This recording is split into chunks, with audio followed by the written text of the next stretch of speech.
I, 28 male, guess I'm writing this because I need to get it off my chest and figure out if I handle things right. Been with Marlene, 26, for almost 3 years, living together for the last year and a half. Everything seemed solid, or so I thought. Last Friday night, she texted me around 7 p.m. saying she was heading to her mom's place because her mom Dottie, 52, wasn't feeling well. Nothing unusual there. Marlene's super close with her mom and visits her at least twice a week. I was planning a chill gaming night with the boys anyway, so I just sent back, hope she feels better. Love you. Here's where it gets interesting. About an hour later, I'm setting up my console when I notice Marlene's iPad on the coffee table. She'd left it behind, which was weird because she usually takes it everywhere. The Find My app was still open from when she'd used it earlier to locate her AirPods. And right there on the screen, I could see her Apple Watch location. The Meridian Hotel downtown, not her mom's house in the suburbs. My first thought was maybe she stopped somewhere on the way. But when I checked again 30 minutes later, still at the hotel. Specifically, at their rooftop bar, you could tell from the floor indicator on the detailed view. Now, I could have called her right then. Could have driven down there. But something made me pause. If she was lying about being at her mom's, there was a reason. And I wanted to know what that reason was before I showed my hand. So instead, I took a screenshot of the location, circled the hotel bar, and sent it to Dottie with a message. Looks like she missed your exit, winky face. Hope you're feeling better. The response was immediate. 3 missed calls from Dottie in the span of 2 minutes. When I finally picked up, she was confused as hell. What do you mean? I'm not sick. I haven't talked to Marlene since Tuesday. I explained the situation. Dottie went from confused to pissed. Like scary pissed. She said she'd handle it and hung up. 20 minutes later, my phone exploded. Marlene calling, texting, calling again. I let it all go to voicemail. The text started friendly-ish. Hey babe, mom's feeling better. Heading home soon. Then concerned. Why aren't you answering? Is everything okay? Then frantic. Ethan, please pick up. This isn't what it looks like. I can explain everything. Please answer your phone. I turned off my phone and continued gaming. When I turned it back on around midnight, I had 37 missed calls, 52 texts, and 8 voicemails. The last voicemail was her crying, saying she was outside our apartment door, and I needed to let her in because she forgot her keys. I looked out the peephole. Yep, there she was. Makeup smeared, dressed way too nice for taking care of a sick mother.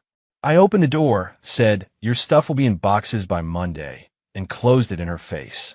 The pounding and yelling that followed probably woke up half the building, but I just put on my noise-canceling headphones and went to bed in the guest room. Saturday morning update coming soon. It gets worse. Update 1.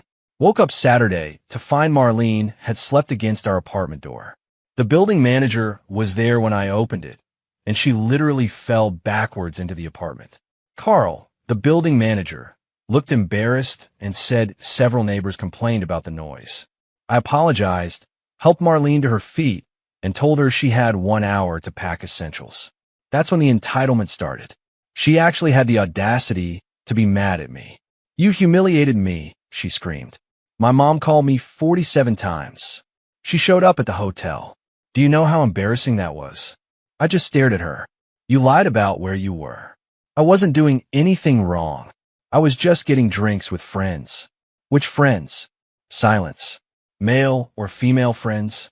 More silence. And why lie about it if it was innocent? That's when she switched tactics.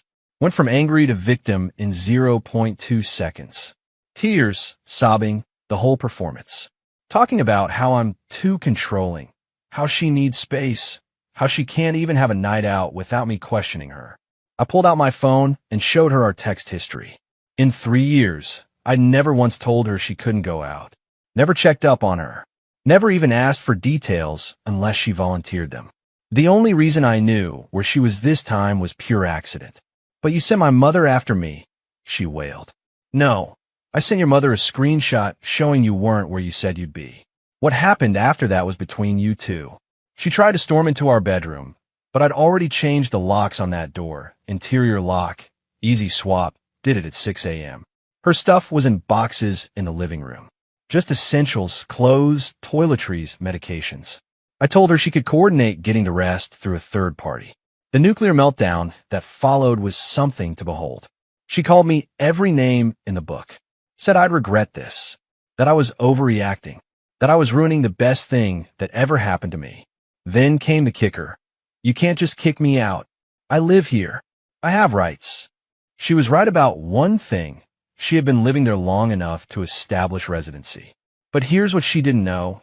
The lease was up for renewal in exactly 11 days. And only my name was on it. You're right, I said calmly. Which is why I'm giving you 30 days notice that I won't be renewing the lease with you on it. Here's your formal notice. I handed her the document I'd printed that morning. The look on her face was priceless. She grabbed her boxes and left, but not before delivering one final threat. Tanner's going to hear about this. Tanner, 31, is her older brother. Ex-Marine, personal trainer, thinks the sun rises and sets on his baby sister. I've been expecting this card to be played. Cool, I said. Tell him I'll be at the gym Monday at 6 a.m. like always. She slammed the door so hard a picture fell off the wall. But the story doesn't end there. Because Saturday afternoon, I got a call from an unexpected source, the bartender from the Meridian Hotel. Update 2. Saturday afternoon, I was deep cleaning the apartment. Amazing how therapeutic throwing away someone's forgotten hair ties can be when my phone rang. Unknown local number. Hello. Hey, is this Ethan? Marlene's boyfriend. Ex-boyfriend. Who's this? My name's Jerome. I'm a bartender at the Meridian. Look, I probably shouldn't be calling, but my conscience is killing me. My stomach dropped. What's going on? Your ex was here last night with some dude. They were all over each other until this older lady showed up and caused a scene. Security had to escort them all out. But here's the thing, this wasn't the first time. What do you mean? I mean, she's been coming in every Friday for the past 2 months. Always with the same guy. Always paying cash. Always left together around 11. I remember because she tips like crap and acts entitled as hell to my staff. I thanked Jerome and hung up. 2 months. Every Friday.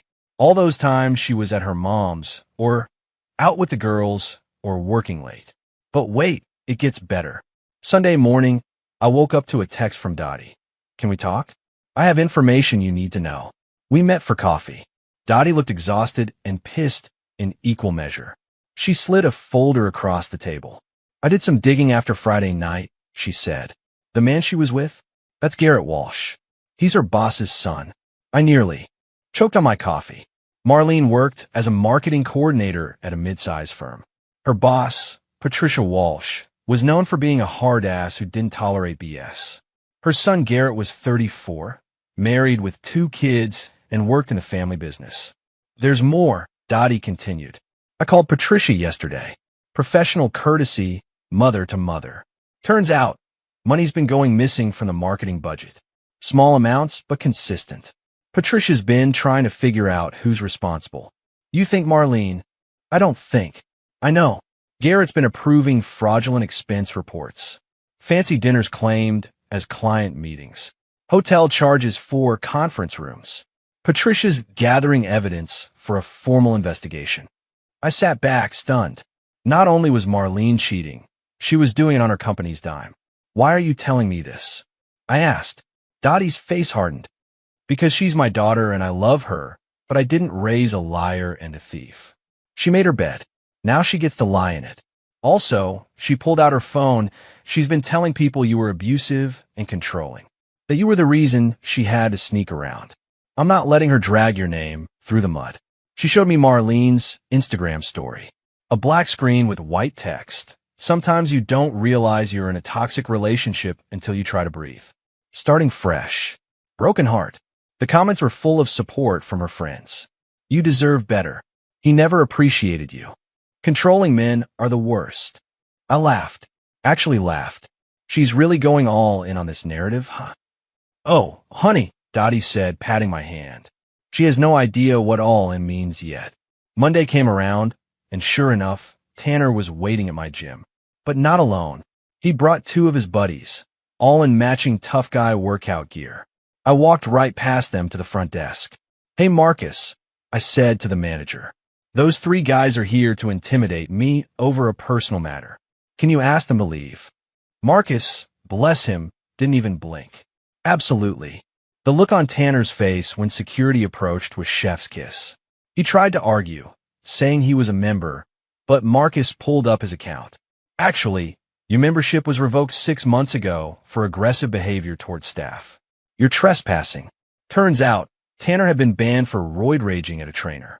Marlene had been using her key fob to let him in anyway. Another policy violation to add to the list.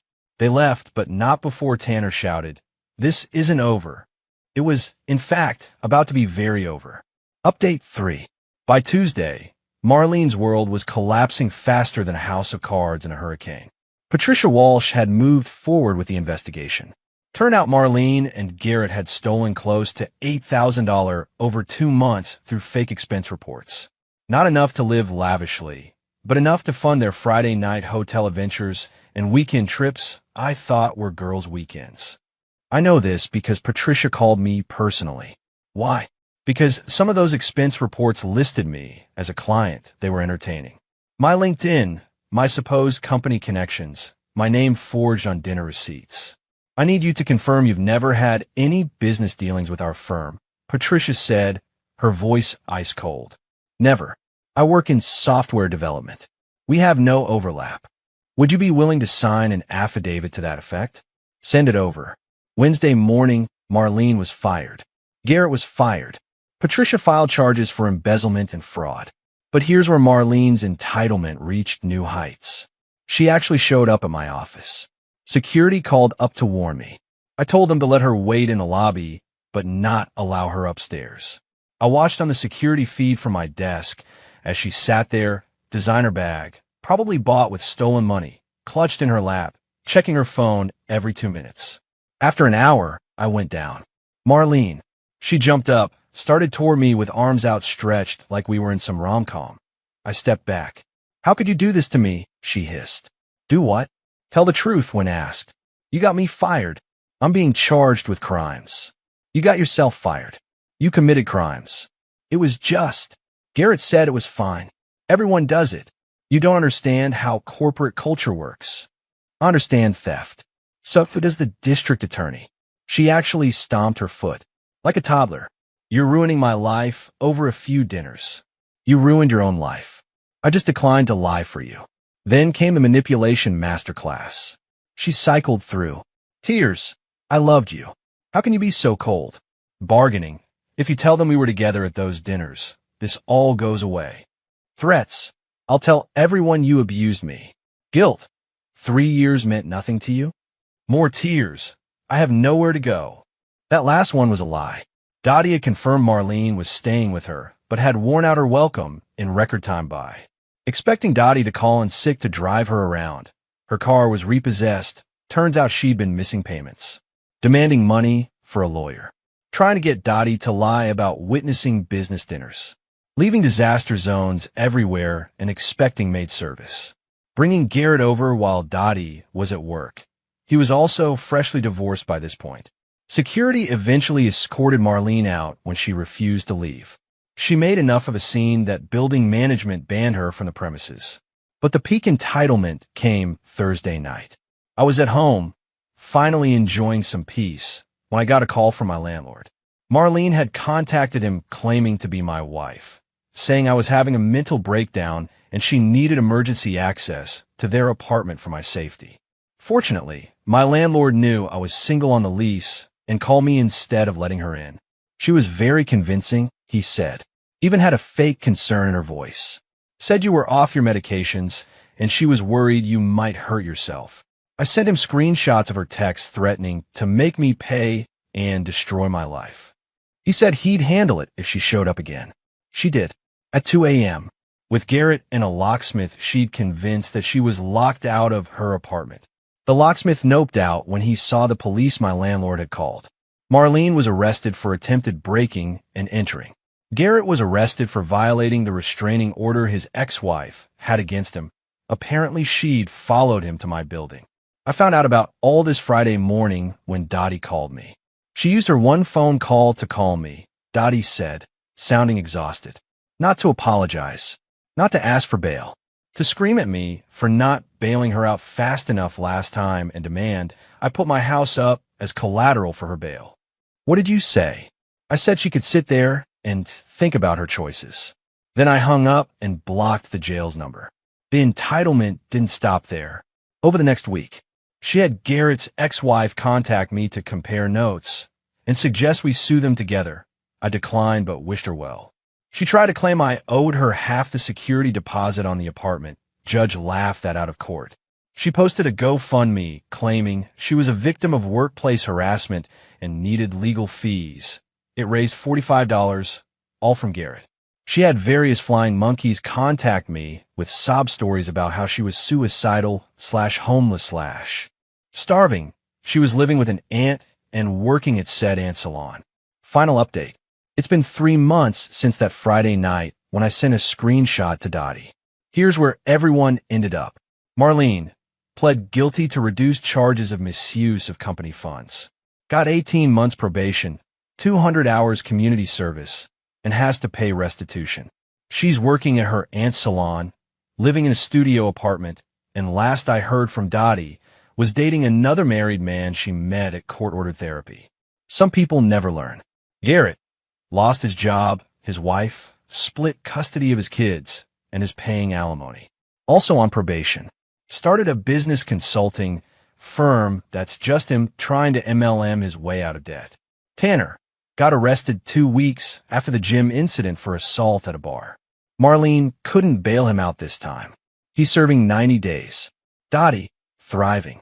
Cut Marlene off completely after she tried to steal Dottie's credit card for lawyer fees. Joined a book club, started dating a nice man from her church, and sends me Christmas cards. Me, I'm good. Renewed the lease, got a promotion at work. Turns out having a crazy ex makes your boss very sympathetic to needing time off for court, and started dating a woman from my climbing gym who thinks this whole story is wild. My only regret is not seeing the red flag sooner, but hey, lesson learned.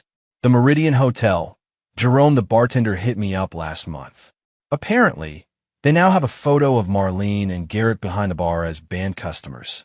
He said the staff calls it the Wall of Shame, and my ex has the honor of being couple number 3. Looking back, that split-second decision to send a screenshot instead of confronting her directly was the best choice I could have made. It let her entitlement fully reveal itself without me getting drawn into the drama. Sometimes the best revenge isn't elaborate. It's just stepping back and letting people face the consequences of their own actions. To everyone who's been cheated on, you deserve better. Don't let them gaslight you into thinking their betrayal is your fault. And always, always trust your gut. Peace out. Edit. Since a lot of people asked, yes, this is real. No, I'm not taking her back. And yes, Dottie is basically my adopted mom now. She makes killer